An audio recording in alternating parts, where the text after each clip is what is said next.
B'investiment ta' 45,000 euro ġie inawgurat ċentru ta' riabilitazzjoni għal fiżjoterapija fiċ-ċentru tas-saħħa ta' Birkirkara. Dan b'4 cubicles u b'apparat ġdid biex dak li jsir fl-Isptar Mater Dei jista' jsir anke fiċ-ċentru tas-saħħa.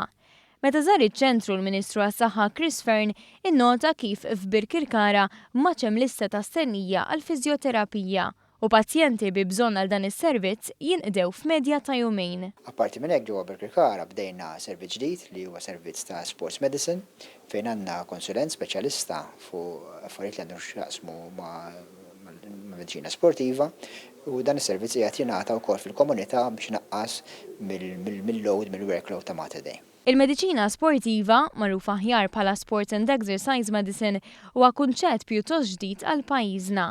Fil-fatt, ħafna jaħsbu li din hija relatata biss ma' meta wieħed iweġġa', mentri l-kura saħħa primarja f'pajjiżna hija iktar ibbażata fuq l-aspett ta' prevenzjoni. Tkellimna ma' konsulent fil-qasam tal-mediċina sportiva.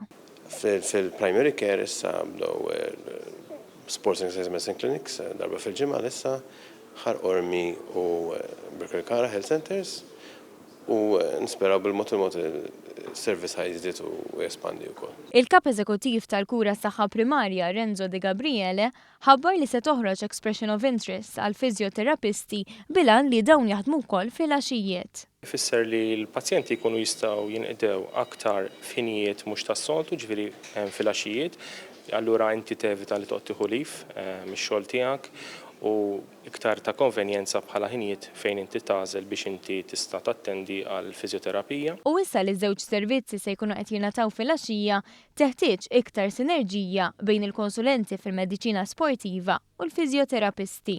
Das-servizzi jinstab ukoll Mater Dei nkunu onesti. Hemmhekk għandek fast track iktar għal ma bżonn toqgħod tistenna xhur biex tingħata l-kura.